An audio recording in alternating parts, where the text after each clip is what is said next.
So welcome everyone to the second episode of the Ask the Expert series for 2025. We are delighted tonight to welcome Dr. Ciara Losty, who will talk about managing your mental health and developing resilience. So Ciara is a lecturer in applied sports and exercise psychology in the South East Technological University in Waterford. And since 2017, Ciara has been the sports psychologist for the jockey pathway and works with all licensed professionals and amateurs jockeys in Ireland. Ciara will also be joined tonight by Claire MacDonald, who is currently doing a PhD project looking at the mental health in the Irish thoroughbred breeding industry. So we get to hear about plenty of that up later as well. Again, I'd like to encourage everyone tonight to ask as many questions as possible. You can pop these into the webinar chat, or you can pop it into the Q&A as we go, and I'll be able to come on to them later. And likewise, if you do think of anything after tonight, or if you've any queries on this topic, you can always send an email to myself or our speakers, and we'll be able to follow up with you. So without further delay, I'll now hand over to Ciara to kick us off. Thanks, Hannah, and thanks to the ITBA for the invitation to speak with you tonight.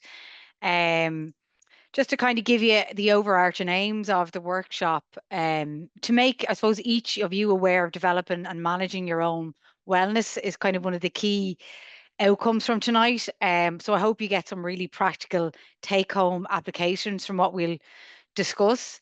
Like, I suppose thinking about your mental health and your wellness as a skill, and that's something you can develop, and because that you have control over, be something I'll touch on tonight. Going to look at growth and fixed mindset and how to kind of cultivate and grow a fixed or a growth mindset for yourself, and how all of that fits into your own personal development. And just kind of an overview that we develop, and we suppose we put a lot of time and a huge amount of resources into things or our workplaces or other colleagues or our own family and our own friends. But if we don't invest a little bit in our own well-being and in our own welfare, we cannot look after the people that we care about, our family, our friends, and our own colleagues as well. It might be helpful to have a bit of a pen and paper beside you and to take down some notes. I'm going to try and get you involved as I can as we go through the session, and get you to type into the chat box too. So the pen and paper will be handy. Just to tell you a little bit about, I suppose, myself. I'm a practicing academic. I'm a pracademic. That's how I like to describe myself. I also, obviously, I work, which Hannah has described, I work with the jockeys. I've worked with them for a number of years and a research in that particular area. I've been part of Team Ireland for the London, the Tokyo, and the Paris Olympic and Paralympic Games. So I've really have a lot of experience in dealing in that high performance setting. I'm part of the sports science and medical team on the jockey pathway, and then the day job is in SETU in Waterford. Look, like I said, I'm hopeful that this talk can kind of give you an insight really into some of the strategies that sports people use in their performance, and how they can actually, how we can, I suppose, apply them in our everyday life as well. So you have three general responses to stress. And we will touch on kind of some techniques about how to manage your stress or some of those big emotions that you may feel. Some people absolutely thrive on stress. They love it. They love what I see in college are the students that work really well, work right up to the end of the deadlines, and they like that. They like that feeling. They like kind of that pressure situation, and they thrive from it. And I see that with sports people too. Some are absolutely, they struggle when maybe it isn't a big event, because they love the big event. They just love that kind of arena where the pressure is on them. So some of us can totally thrive in stressful and pressure situations. Some of us, when we're in pressure situations, become anxious. And most of us probably sit in the middle in the green box there, that we're unsure about certain things. And uncertainty is like fertilizer for anxiety. So when we're unsure about things, or maybe the outcome of things, we get a little bit nervous, we get a little bit anxious. And then for some people, stress on certain things can be very, very traumatic, and it can actually have an impact on our mental health. So what we're going to discuss tonight really is about resilience and how to develop our resilience so we can manage and deal with some of these stressful situations that we might be faced in. And resilience really is having the capacity to change before the change becomes obvious. So if we can kind of identify some of these stressors, so it doesn't become can put us into that anxious space, or we don't get into that kind of traumatic place either, that we're able to actually kind of use some of the skills and strategies that we have within our kind of mental health toolbox, that we'll be able to kind of, I suppose, bend but not break is kind of a nice metaphor to describe for you. So one strategy that we use is the name it to tame it. And I use this myself in every day as well.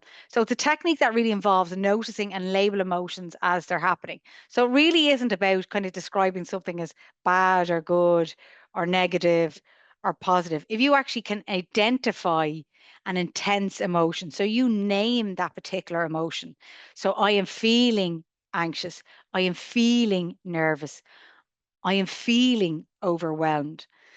In our brain, that allows us to tame it because we're actually, I suppose, to identify what this actual emotion is, actually articulate what it is, give it a name, and not get swept up with what that actual big emotion is. And it does kind of provide us that in the moment relief. And how that actually does that is that when we're actually naming this emotion to tame it, we're reactivating what we call reactivating our prefrontal cortex. So that's the very front of your brain that houses your emotional regulation. And when you, I suppose, trigger this part of your brain, it actually sends soothing neurotransmitters that allows you to that allows us to calm our body, calm our minds, and make us actually feel more in control. But one of the key techniques around using the name it to tame it actual strategy is using the statements I am feeling versus I am. So even do that as you're sitting there, or think about this, or just reflect on it as we're sitting there. I am feeling nervous versus I am nervous. I am feeling stressed versus I am stressed.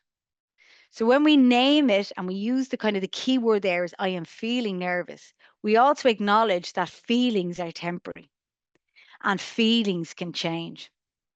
So developing that strong emotional vocabulary really helps us identify and label emotions that leads us to develop better emotional regulation and self-awareness of what we're feeling. So the more, I suppose, words that we can use to articulate or capture what we're feeling in the moment, it makes it actually easier to actually manage our emotions effectively. And I often use this funny metaphor with the athletes that I work with. I'll say, you aren't toenails, okay? But you have toenails, okay? We are never one thing. They are part of our body, but we're not all toenails. Or I'm not all nervous, okay? You are feeling it in that particular moment. And it also could be, maybe it's an emotional control thing. Maybe it isn't just a stress or anxiety. You could be feeling overwhelmed. Maybe I'm feeling frustrated, or I'm unsure, or I'm uncertain about something. So again, it's practicing again and catching yourself when you use these kind of statements. So the more precise your emotional awareness is, the better you'll be able to adjust your mindset to respond to the situations that you're in. So practice that I am feeling, or correct your children when they're speaking. You are feeling something, you are not all of it at that particular time. So when to use that is when you're struggling with a particular your emotion, feeling overwhelmed, feeling frustrated, or when you're feeling stressed in any way situation. So try that one for me. It's a nice, easy one to kind of name it to tame it. Another simple one to kind of reset then is connecting with your five senses. And this can ground you to what we call is the present moment. And the present moment is a really powerful place to be, because even when I'm speaking these words now, they're in the past. Okay. And I certainly cannot predict the future. All I can control is what we say is the present moment. So this technique can really help if you're kind of starting to feel anyway stressed, overwhelmed, or even panicked. So you try this exercise. It's a nice simple one. You can do this in the car. You can do this just in your head while you're walking around, while you're in work, while you're walking around your house. Look around you and notice five things that you can see. Even do it now. What's five things you can see right now? It could be a pen, it could be a mark on the wall, it could be your own shoes. You can name these things, or you can just say it in your head, or you write them down. Now, name four things that you can touch or feel around you. Could be your hair, could be your nose, could be the ground under your feet. A wooden floors here. I can hear the tap tap on the floor. Name 3 things you can hear around you. Could be something outside, could be your own breathing. Name 2 things you can smell about you. It doesn't have to be a strong smell. You could be outside, you could be taking a short walk, and you notice something in the moment. And the final thing is name 1 thing that you can taste in the moment. Look, this technique is really easy. We use this a lot again in sports psychology. If you've struggled to get through, we're very, very, I suppose, we're very, very visual. So if that's all you can do and you can name the 5 things visually and you repeat that as an exercise, that's absolutely fine too. But just as a 5, 4, 3, 2, 1, you mightn't even have to go through the whole process to let yourself kind of reground and come back to what we call the present moment. It's nice if you maybe link this to the grounding technique and then a couple of deep breaths. Because again, your breathing is the only thing, it's the thing that's keeping you alive, but it is in the present moment. Okay, everything else is in the past. So a mistake, something you've said, an argument you had that morning, or everything else is in the future, and we don't have crystal balls and we can't predict, so we don't know what's going to happen. So being in the present moment is really powerful because you're managing your mindset, you're present to what's going on, you're not thinking negative or positive, you're just right here, right now. So use that again. That grounding technique is really helpful if you're feeling stressed, overwhelmed, panicked, really worried, and you need to kind of recalibrate and resettle yourself in any way. Next one then is the circle of control. So when things don't go our way, it's easy to get engaged in kind of that wrong thought or that kind of cycle of probably mostly when we're in that kind of cyclical thinking, it's generally negative thinking. So we drift into spaces or we give our energy and our ideas to things we have absolutely no power over, so outside of our control. So I'm going to show you kind of the next circle, okay? So what we need to do is try and focus on what's within the circle of your actual control. And it's good to maybe bring your attention to some of these things. So ask yourself, what's worrying me? What is in my control within that particular circle? What matters most to me and what can I do about it? So when we focus on what we can control, we're directing our energy and our thoughts into kind of positive, practical, actionable emotions that we actually have control over. It is really genuinely tempting to spend a large amount of time over things that we cannot control. So what it looks like this. Now, this takes a lot of discipline and practice, but it can be applied in work, sport, and everyday life. So what we want to do is focus on that inner circle in the can control. So if it is something you can control, you plan ahead.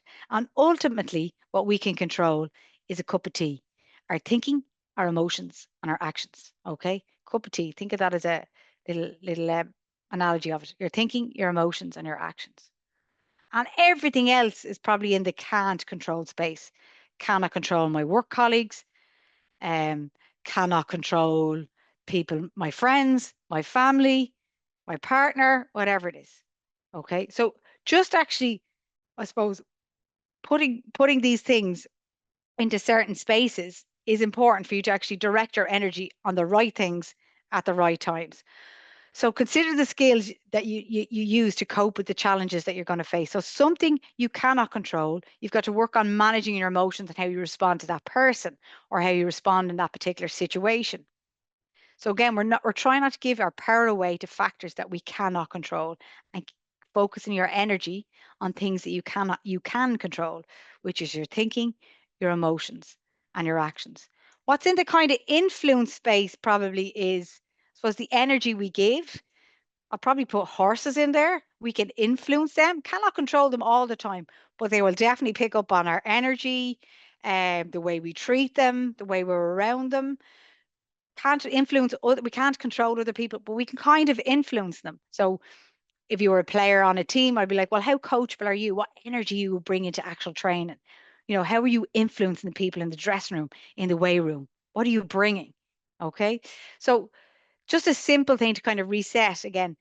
Remember to give your energy to the things that you can control, your thinking, your emotions, and your actions. And the other things that are in that cannot control space It's about learning how to let go of some of those things. And if you can't let go, to learn how to manage your emotions when you're in those situations with that person, that place, whatever it is that is upsetting you at that particular time.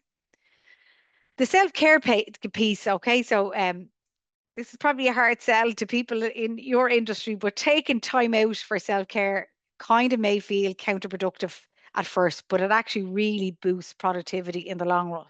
Rest, relaxation help restore energy, creativity, and focus. So when you're physically and mentally refreshed, you're more likely to be efficient and effective in what you do in your job as well.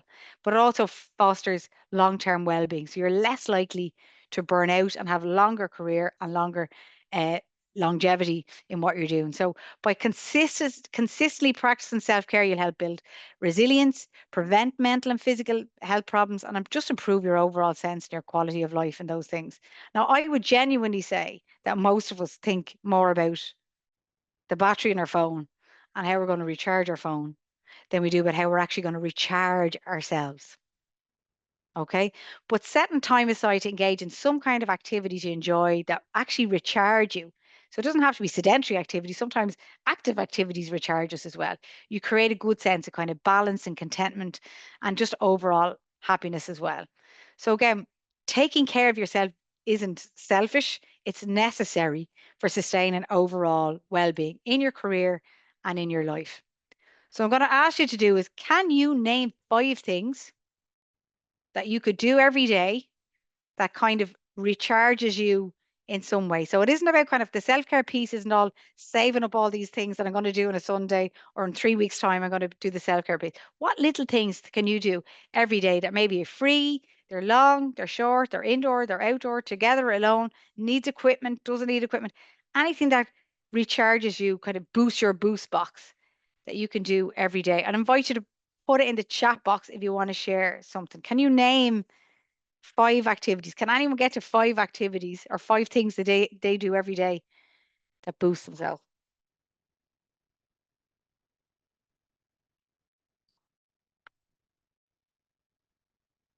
Lovely. Going for a walk? Yeah. I do hope the chat box will be available to everyone, but if it's not, we'll blame that on We'll me. muddle on. We'll muddle on.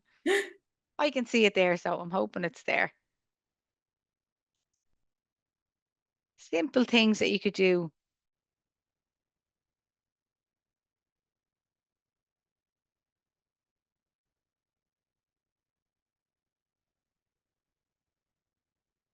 Take a few deep breaths.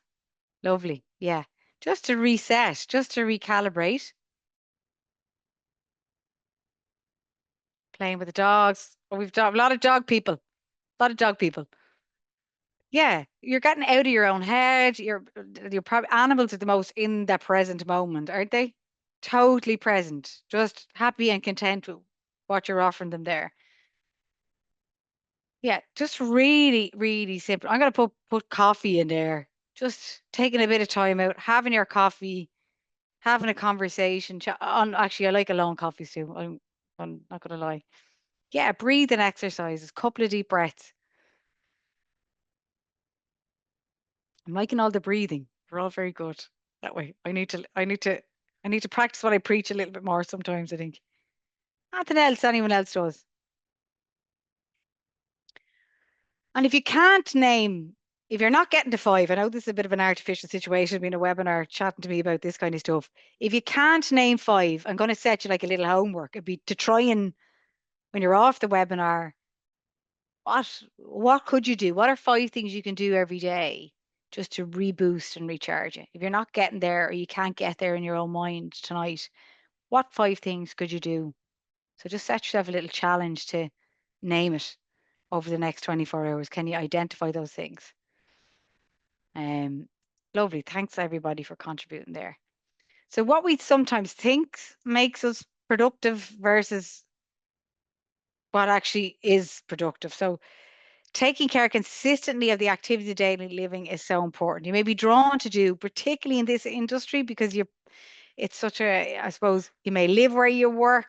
There's kind of no clear boundaries around certain things. It isn't really a 9 to 5 job, and you can be drawn to doing more and more and more training, conditioning, working, fixing things. But more and more is not a necessity, is not always a better thing to do. Rest and recharge. And even as we're looking at program planning for athletes, you look at like, where's the rest days, where's the recovery days, and they are timetabled in the same way as a training day is, or a lighter load or a heavier load on this day, whatever it is. So rest and recharge is really important, but you may have to schedule them in too. It isn't, think a little bit more like an athlete that way. Don't let the rest and recharge, don't leave the rest and recharge to chance. Schedule it in if necessary as well. And I get help if you need it as well. If you are genuinely struggling, you are feeling overwhelmed, there is help and there is support there as well. So doing things like what you're talking about there, when you're talking about your breathing that you've mentioned in the kind of 5 activities, that's mindfulness. But mindfulness really is any activity that you can kind of lose your focus in, where you're absorbed in the moment. It doesn't have to be sitting still. It doesn't have to be a yoga class. It doesn't have to be just breathing exercises. And I find that people who are very active, like yourselves and athletes, find it difficult just to use maybe just breathing only because their minds are too busy and they're so used to moving their bodies all of the time. So any activities that kind of draw you in or focus you, whether it's crafting, knitting, painting, there's kind of flow and repetitiveness to it, whatever it is, that's mindfulness, where you can just let yourself get into the moment at that particular time, and then you're just sitting easy with your mind and your body as well. Any kind of exercise and physical activity, moving your body is really, really good as well. Purposeful relaxation. Um, who gets their reading in, who gets their Kindle out, that kind of stuff. That's mindfulness. That's in the moment. Because the minute you start to kind of deviate off the words, off the sentences, you can't follow the story. So that is another mindfulness type activity. Just fun, random activities. You've got to have a little bit of spontaneity in your life that you can go off the cuff and meet somebody or do something different as well. There are psychological supports for you, or if there's something you've been putting off from a physiological or medical perspective, making that appointment, getting to the dentist, whatever it is, looking after yourself. So again, you can look after everybody else. There's some lovely ideas on that. If you see that website there, www.mind.org.uk, really, really simple things, loads of little videos you can do, relaxations, that type of thing. Smiling Mind is the app I would also recommend. It's a mindfulness based app, loads of breathing exercises in it, relaxation, confidence, sleep script. So you literally just turn it on and you listen to the guided kind of meditations on it. It's really cool. You can change the accents, you can increase the tempo of the voice, all that stuff. It's evidence-based, it's research, and it's free. Okay, so Smiling Mind is the name of the app. That's the one I use with all the athletes. And you have also, if needed, you need the industry assistance program. Is free. It's a confidential 24-hour helpline, and we can direct you to those resources if you need it as well. Or you can contact Hannah, and she can direct you to as well. I just love this picture because sometimes, we don't all have to figure it out ourselves, and we don't have to figure it out on our own as well. So, what is the bravest thing you've ever said? Asked the boy. Help, said the horse. Okay, so sometimes, if you may feel you can figure it out on your own, but you don't need to. If you need a little bit of help along the way, like everybody does, don't be afraid to reach out for supports as well. Okay, so sleep and rest is another big thing. It's really difficult to manage your emotions and manage your mental health if you're not getting enough sleep and you're not getting enough rest. And I love the idea, I suppose, sleep and all the other things that are there to distract us and our phones and all that kind of stuff. Um, we're not purchasing in our sleep quite yet, but I'd say that's probably the next thing that we can online shop when our eyes are closed as well. And just to kind of make you aware of it, I just saw this quote for Netflix CEO Reed Hastings recently declared that Netflix's main competitor wasn't Amazon or any other streaming service or Disney Plus or whatever you have in your own house as well. It was sleep. Okay. So the way we're even consuming things and the way it's, if you're watching Netflix and the way it rolls into the next episode, and you've probably set up to watch one and now you're 2.5 into it, the way things, it's just, again, consuming, next video while you're scrolling on your phone. It just, you just go down a minefield. You go down that hole that you don't get back that time ever again. So just making sure and prioritizing that you're getting enough sleep is really important, and be careful about your own sleep hygiene. So cutting off kind of technology, phones, blue light, all that kind of stuff from after 8, 9 o'clock for about 2 hours before you go to bed, because that all, I suppose, the light that comes, particularly when it's phones, tablets, because we hold them so close to our face as well, the blue light that comes from them, and all of those screen things and light things they tell you on the phones, none of that is evidence-based. There's nothing saying that that stops any blue light, or the blue light glasses. Haven't seen any scientific evidence to say any of that stuff actually works. Just another thing that they're trying to sell us. Okay.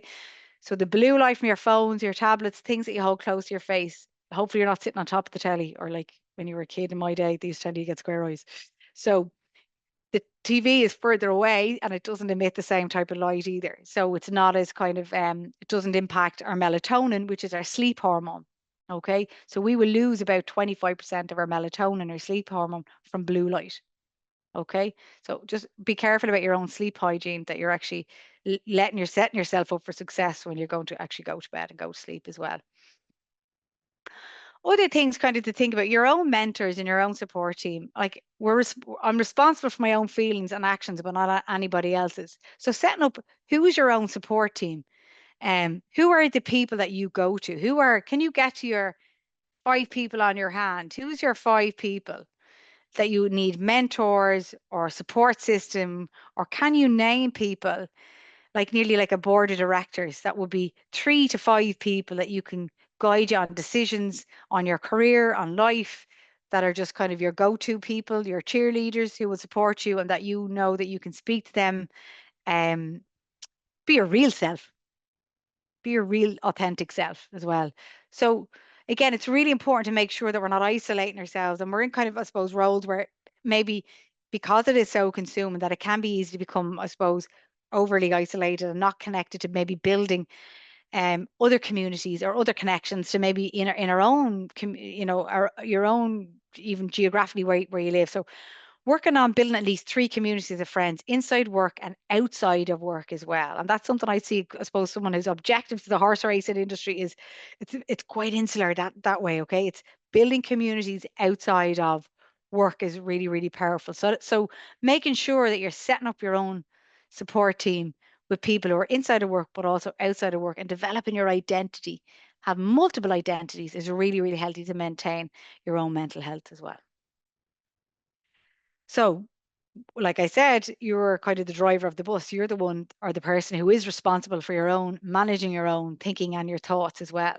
So can you think usefully in difficult times? And that really is the sign of resilience. Resilience isn't not experiencing the difficult times, or not feeling either. Sometimes I think people think, oh, they're so resilient, they don't feel things. Of course they do. But like I said, it's more that this experience is going to be is maybe a comma, not a full stop, or this is a bruise, not a break. And I've used that picture of the dog there, the cute pup on the lead there. It's that, I suppose, optimism and pessimism is an inherited trait, personality trait. So if you're an optimist, if you're a glasses half full person versus a glasses half empty person, you got to blame your parents on that one, that you got that in the genetic gene pool as well. But it's optimism with a dog lead. So it's not total blind optimism, or I'm going to do this, and I'm going to achieve this, or I'm going to make this money, or I'm going to win that gold medal in the Olympics. It isn't that, because everybody wants it, but is everybody going to put in the work that's going to get them there? And sometimes you can put in all the work, but it doesn't always work out either on the day. So find the sweet spot of moving forwards, like the dog on the lead, but not absolute total blind optimism either. So resilience is not just about positive thinking. For me, it's practical thinking, but it's about recognizing, like I said earlier, that there's an alternative way maybe to view a situation. Because it's really difficult to be positive in challenging situations. But can you be more practical in your thinking? Can you be more useful in your thinking?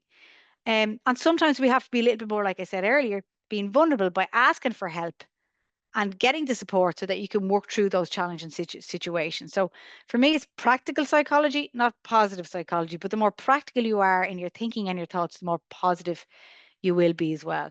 So again, it's about choosing to be disciplined about how you view what has happened, okay, or the challenging situation that you're in.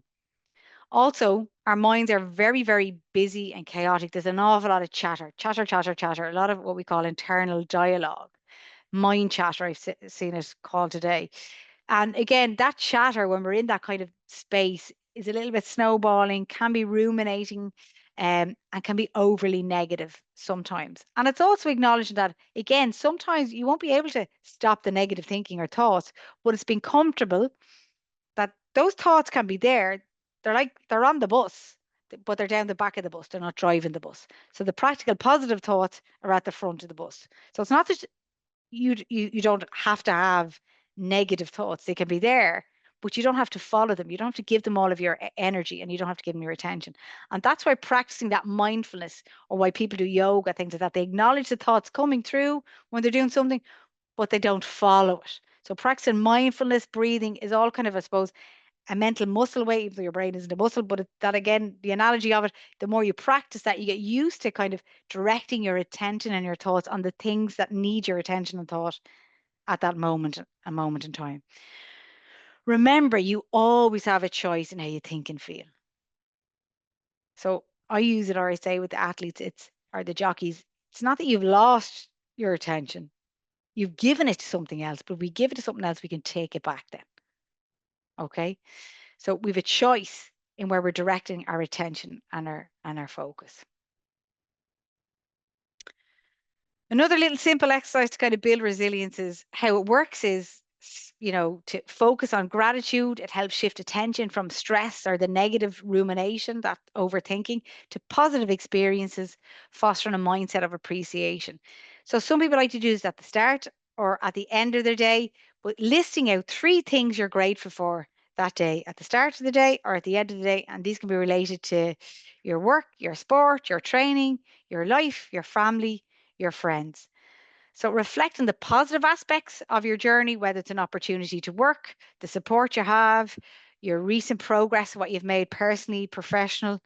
Um, Regular gratitude practice can enhance your overall mental well-being and strengthen resilience when you're actually facing adversity. This is a nice one to actually kind of, you'll see people, like, you've probably seen them in the shops, even like a gratitude journal. So this is something, if you like to do, it's a nice thing to do first thing in the morning or last thing at night. We actually write it into the journal.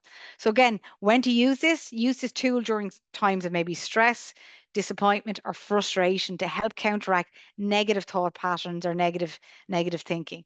And again, start or the end of each day by listing things you're grateful for. If even we're starting out with doing 1 or 2 things every day, or you might do it in your phone, or whatever way is easy for you.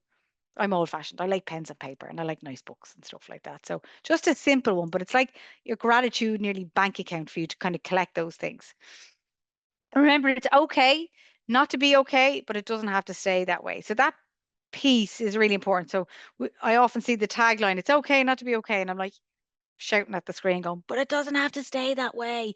Remember that you are in control of your wellness. You are in control of your well-being. So don't wait for something, or don't wait to save up your issues or your problems or anything. Um, you know, if we can kind of work on the things that you're putting in your boost box, work on managing your thinking, your thoughts, work on resetting and making sure that you're in the present moment. Work on focusing on the things that you can control. All of those little things are all small things, but they're all like daily things that you can do and manage to develop your well-being over time. Again, even find a way to see even the hardest times as a comma, not a full stop. And there is such thing as post-traumatic growth disorder. So we all hear PTSD, but you can, even in times of adversity, people can develop um, different kind of forms of resilience. It's just, it's easier. We don't have to go to really challenging times to develop some of those skills of resilience. Okay, so what's this cultivating a growth mindset?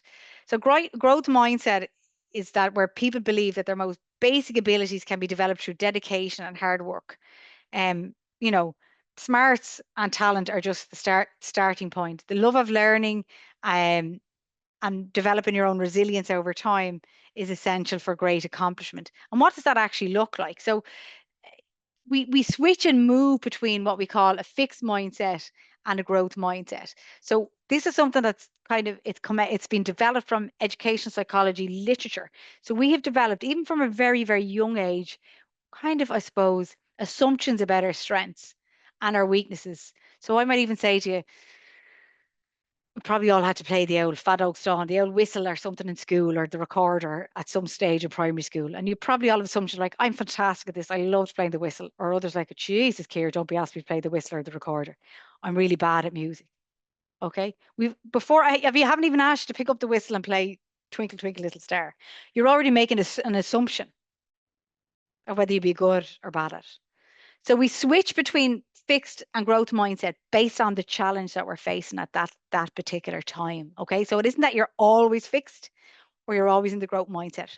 Okay. We switched based on the challenge or the thing that we're working on that particular time. If you're kind of in the fixed mindset about something, about maybe career development or training or something like that, you're going to avoid the challenges. You're going to stick with what you know. You'll probably tell yourself, I'm not really good at it. I never was, never going to improve. And then if you're kind of going in with that mindset, you're going to give up easily and you're not going to put much motivation into it.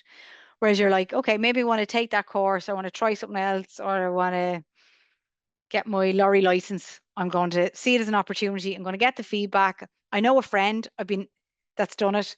I'm inspired by their success. If they can do it, I think that I can do it too. I acknowledge that you're going to make mistakes, but that's okay. It's just feedback, and it's going to help, and it's going to develop me and my mindset as well. I know this will help me, even though I know it's going to be difficult. So acknowledging even understanding the difference between fixed and growth mindset allows you to kind of create awareness, emotional awareness of where your mindset is when you're in challenging situations. And that's resilience. That's mental resilience. Seeing where you are, acknowledging where you are. If you're in the fixed mindset space about something, well, how can we get you to move over to that growth mindset perspective? Okay. And understanding that you will have probably initial response to those challenges are, and it might be fixed and it might be growth. It isn't that you're always growth or that you're always in the fixed set. So how can we do it, or how do we cultivate it? So what other areas of your life need attention? So maybe in your head when you're doing this, pick a challenge or something that you need to work on. Like, is there other opportunities maybe for career, personal development, or some kind of career planning that you want to work on, or you want to develop, or you want to move into, or a course you'd like to do, or develop your skills in a new or a particular area? What it's a good way to do that, to kind of get you ready and into that growth mindset kind of space, then, is to learn and reflect from challenging experiences. So what other challenges have you faced in your life? How did you manage them? How did you work through them? What skills did you need to employ? So think back. So go back to kind of your previous past experiences, go into that confidence bank account and kind of say, well, how did I work through this? How did I get here? How did I manage it before? So again, you're reflecting on those challenging experiences. So again, why are we doing this? It means that it's showing up. You might need a little bit of help from some people along the way as well, but you can get through it by reflecting on the skills that you've used in the past to kind of bring into that particular present moment, and acknowledging that you can even grow from major stresses as well. So be aware of your thoughts and belief. Okay. So again, when you're moving into that growth mindset space, you are moving out of your comfort zone, because the fixed mindset stays in the things that are comfortable and maybe easy to do. And when you move into the growth mindset space and that growth mindset challenge, it mightn't always work out. You're going to make mistakes, but you tried and you made mistakes. But be careful of your language when you're in that space. And the big thing I see the researchers using is the power of yet. So what happened when you first tried to sourdough a ball, when you first sat on a horse, when you try to, take a penalty when you first did it? Nothing ever probably worked well when the first time you ever did it. Yet. Okay, so the power of yet is really, really important. Um, so use that at the end of your sentences. I can't do this assignment yet. I'm not able to reverse around the corner yet. If you put yourself into these situations, into these challenges, and then you move into that growth mindset space, you're kind of giving yourself the opportunity to rise to the occasion and upgrade your mindset from the fixed to the growth. So the power of yet, 3 little letters, is really, really powerful. We just can't do any of these things yet. And this skill is within you, and this will actually, I suppose, you can develop this growth mindset over time. So again, reflect on the challenges you've overcome previously. Focus on the actions and the process that you need to do to get you over the challenge that you're currently facing. Learn from adversity, setbacks, and failures. They're just springboards to the next thing. And I'll see that and I'll use that from working with any athletes, or we're at the Paralympics, Olympics. You've done a training block, they might come out and race, doesn't go to plan, but it's all information. It's data about how we inform the next set of practice. Maybe the outcome wasn't what we wanted. So what? But now we know X, Y, Z. Actually, all of the race, the start was great. The bit in the middle wasn't too good, but the finish was strong. Okay, so now we know we need to work in the middle bit. And that's where we need flexible and adaptable. Okay, so being flexible and adaptable in your mindset is really important, which feeds into your good self-awareness and managing your emotions. So what we did, you're naming it to taming it, and kind of calling out all of those particular emotions are really important. So again, strengthening and developing your emotional language and the words that you use to describe certain things. Use your psychological strength. So if I was to ask you again, this is for yourself in your head there, what are you psychologically, what are you mentally strong at? What are you really good at? And can you develop them even further? So come from a position of positivity as opposed to of like, okay, what do we need to work on here? So magnify those strengths and magnify your coping skills as well. So what happens is then when people are kind of struggling through certain things, it's I am always like this, or I'm always doing this when I'm under these pressure situations. Okay, so avoid those types of phrases. You're not always doing that thing. Maybe you've done it once, but if we looked at the evidence, you've probably done it twice out of 10 times that you've been in that challenging situation. Okay, so overarching kind of generic kind of statements downplays maybe the strengths that you actually have, and the times you've overcome similar situations and challenges as well. So make it a habit to talk about the things that are going well in your life. That feeds back into that gratitude journal. So capturing 2 or 3 things every day that you are thankful for and that are going really well of your life, in your life. Be aware of your own thoughts and your beliefs. So I'm not asking you to think more or less. I'm asking you to think about your thinking. Okay. So is this, like I said earlier, is this a useful or helpful thought right now? So even using questions to reframe your thinking and your thoughts is really powerful.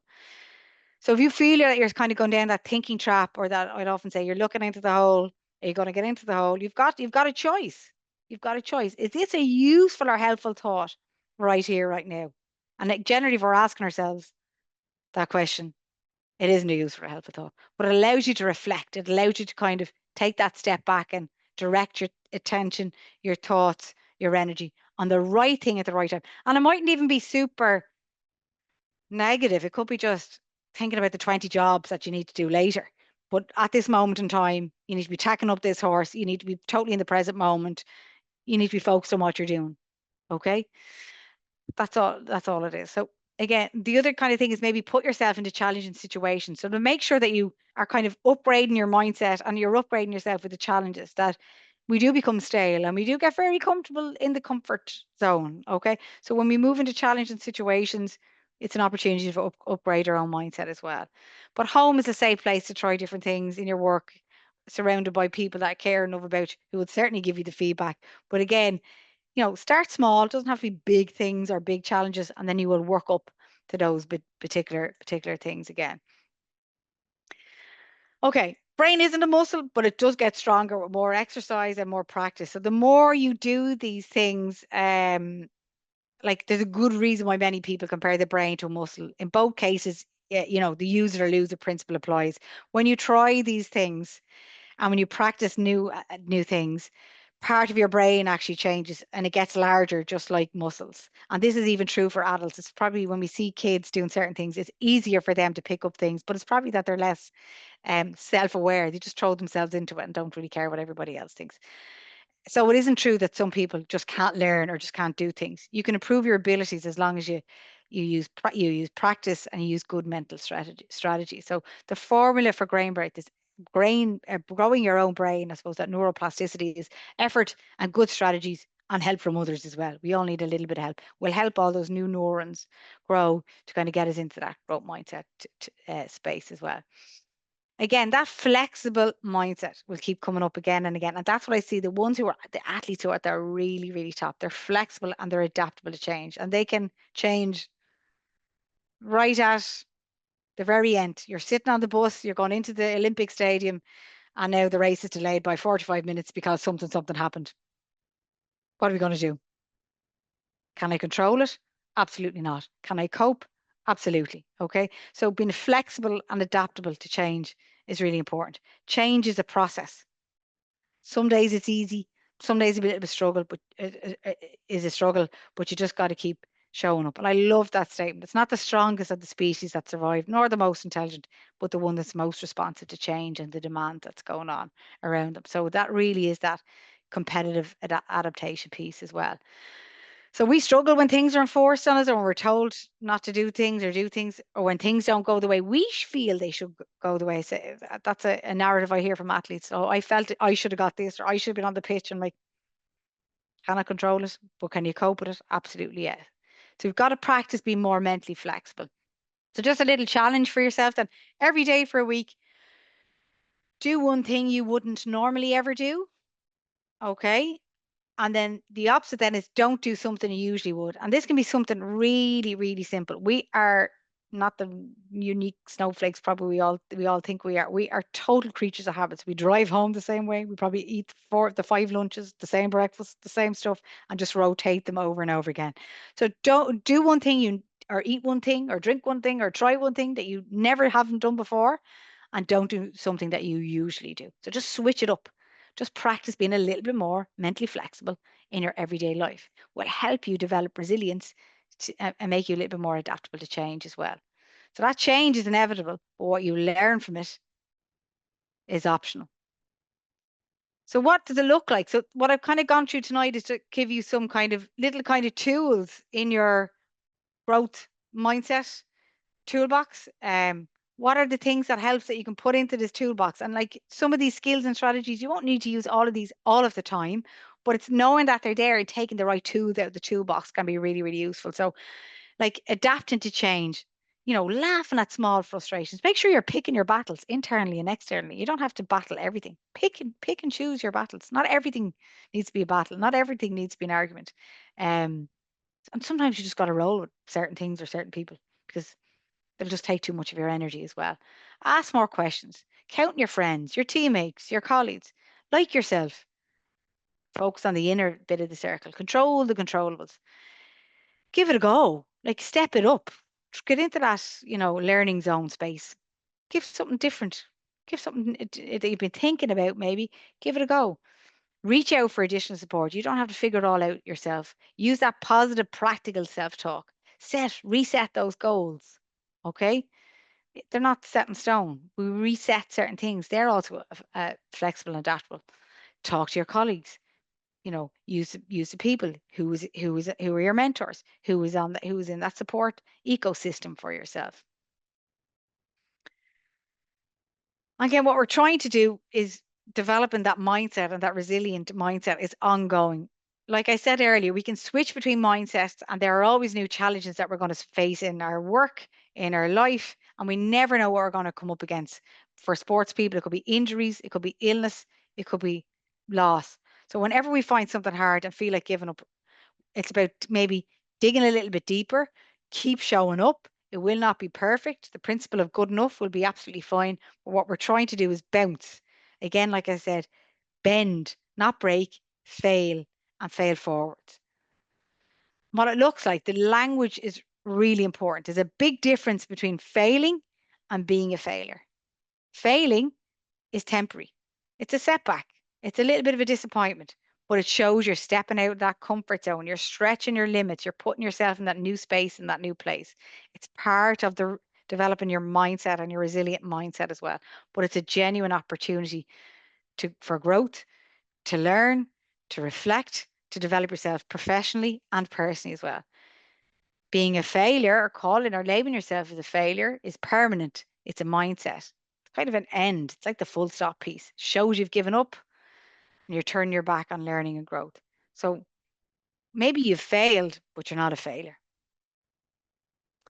Okay, what's one thing, okay, if you want to put into the chat box, what's one thing based on after tonight's discussion you're going to stop doing, start doing, or continue doing? If you want to share, stick it into the chat box. What's one thing you're going to stop doing, start doing, or continue doing?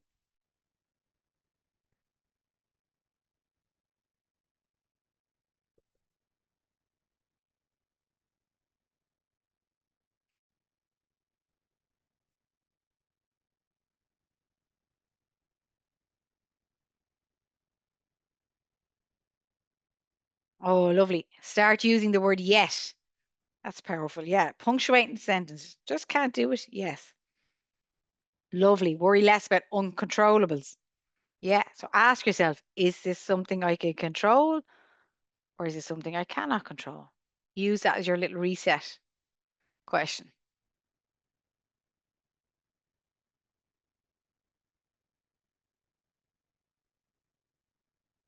Any other reflections or stop doing, start doing, continue doing?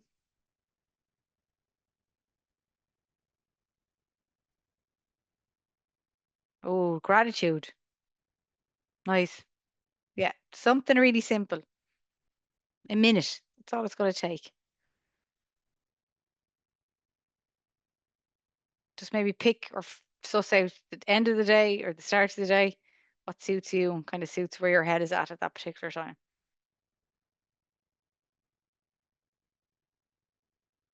Okay, so that's something you can just think about. Again, just reflect on these questions after what's something you're going to stop, start, or continue doing. Name the 5 things with the senses. Lovely. Okay, so using that as your grounding or as your resetting technique. That's a great one. That's a nice one in the car, like just every day. That's an everyday skill or technique. And then I've seen athletes use it on the field of play, sitting on a horse. Just a simple one because nobody knows where your mind is at that particular time. Okay, lovely. I'm just going to, there's my Twitter handle. And that's something for yourself. 3 words to summarize your learning, but thanks a million for your contributions. I'm just going to hand you over to Claire and then we're going to come back for questions and answers as well. Yeah, thanks, Ciara. Hello, everyone. I just want to talk just for a minute, I won't keep you too long, about this important survey that we're doing. It's part of a bigger project, a PhD project looking at mental health in thoroughbred breeding. So firstly, I'd like to stress that this survey is completely anonymous. It will take about 10 minutes to complete. You must be over 18 and currently working in the Irish breeding industry, which I presume most of you will be. So why is this survey important, or why should you care about it? The aim of the study is to establish a clear picture of mental health in the breeding industry as it stands. We don't have this at the moment, so it'd be really important to gather this information to be used to develop tailored mental health supports that meet the unique needs of the industry and those working in it. So we know that the industry can be a demanding and a high pressure environment. So it's really important to identify any mental health challenges so that the right supports can be put in place. And that's where you can help. So the more responses we get to the survey will help us to ensure that any future mental health supports are relevant, effective and accessible to breeders and stud workers like yourselves. The project will later involve interviews with breeding staff to kind of assess your preferences for mental health supports. But at the moment, it's just really important that we get a clear picture of what the current mental health looks like in the industry. So if you do want to take the survey, you can actually type the link in here on the right into your browser and it'll take you straight to the survey, or you can scan the QR code in the middle here. Again, that will take you straight to the survey. So if you haven't done that before, I'll talk you through it. You can just take out your phone and you can open your camera as if you're going to take a photo of the QR code in the middle. A yellow box or little corners should appear around the QR code, and then a link will pop up. And if you click that link, it'll take you to the survey. The first thing you're going to see is an information sheet, and this will just tell you about your confidentiality and your rights. And if you scroll to the bottom, you can click to give your consent and it'll take you to the questions. I've also included my email address there. If anybody has any questions or if you're struggling to access the survey, I can send you the direct link. And I've also included my Twitter handle there. That's the best place if you want to follow along with the project, or if you're interested in the later phases in participating in the interviews, that would be the best place to be notified about that. But look, I'll leave it at that. Thanks so much for your attention and for considering taking part in this important research. Please also consider sharing the survey link with anyone, working in the industry. We're getting close to the end of it, so I'm just trying to rally the final responses. And I'll hand you back to Ciara now. Thank you. Super, Claire. Thanks a million for giving us the rundown. We'd really appreciate any of you doing the survey or forwarding the survey. So just a couple of minutes for any Q&A. If anyone wants to throw out any questions or comments, or type them into the box or send them on to Hannah, or any other bits that you want to throw out at me. Many thanks, Ciara and Claire as well. So yeah, we have the webinar chat if anyone wants to drop anything in. I think one or two came up there. So it can be very hard to identify when you fall into old habits or that kind of negative way of thinking. Are there any tips to help identify this, or is it something that you could help get others to try point it out to you and just be like, oh, hey, you're not that you're doing that thing again, but like, what ways might kind of start you helping with that awareness? Yeah, it's because it's like, if you're talking about kind of negative thinking or negative thinking loops, and that's what you're used to doing, that's actually going to feel comfortable. That's actually going to feel okay to do. Probably just little check-ins with yourself. So I often use the statement like, where am I right now? So just instead of kind of leaving it till it gets if an issue in your head kind of gets to 10, it's very difficult to go back to 3, where your calibrated mindset is. Whereas if you're kind of periodically checking in with yourself, kind of, where am I right now? How am I feeling right now? So just doing a little mental check-in with yourself in your own mind so you can regulate your emotions and direct your attention. Not leaving it till you get to that kind of either explosive or very frustrated or really, really low either, the other way. So just little kind of reflective questions during the day of, where am I right now? What am I feeling right now? So little bits rather than all at once, Yes. kind of expecting. Yeah. And I think one more question there. So is there any benefit to allow yourself to feel down? So knowing that the low point is at this moment, but it's not going to last, but allowing yourself to kind of to eat chocolate, to wrap yourself in a blanket, just to let yourself. 100%. 100%. And if that's what brings you comfort and that kind of recalibrates you, absolutely. But it's also containing that. So the metaphor I would use really is when I have an athlete or a jockey and they're really disappointed. Maybe the race didn't go to plan or something didn't work out for them. And I'd be like, okay, we have 24 hours, we 48 hours, 24, 48 hours, and we can analyze this, we'll chat about this. You feel low, you may cry, you'll be really upset, and we'll go with it and we'll roll with it and wrap yourself in the blanket and all that kind of stuff. But then we also have to move on. So it's absolutely fine to feel those things, particularly if you're going through something challenging. So that's probably the context is important there as well. If it's, if it's something that you're really working on, a breakup or, a bereavement or something like that, that deserves a lot more. I'm kind of just talking about everyday struggles, okay? Not things that are, life altering, okay? Just talking about, I'm only touching on the mentally well people, okay, and that they're struggling with a challenging thing.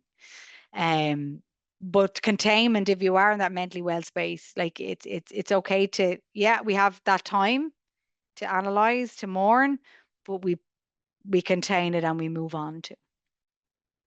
I hope I've explained that Yeah, well. I'm no, not I sure. think Yeah, that's a kind yeah. of a good overview for it. I don't think there are many other questions in. So again, if everyone's happy, if you think of anything or if you've any kind of, if you want to have a talk afterwards, you can always get in touch with myself or with Ciara and Claire as well. Otherwise, thank you everyone for coming tonight. Thank you, Ciara, for your time. Thank you, Claire, for coming on as well. And as Claire did mention, that survey on the Stud Farm mental health is, we are looking for extra responses at the moment and they can be answered online. I'll get that QR code up on our website as well. And it'll also be available in the recording for anyone to catch up in the coming days. So I think the survey is closing early next month. So, you know, if anyone has a few 10 minutes, kind of here or there, 15 minutes, be really appreciative of anyone to fill that out or pass it on. So the third episode in the series will take place next week in collaboration with the Department of Social Protection. So this is an overview on the incoming pension auto-enrollment scheme. And if you're interested in that, you can email myself. So otherwise, thank you everyone again for tonight.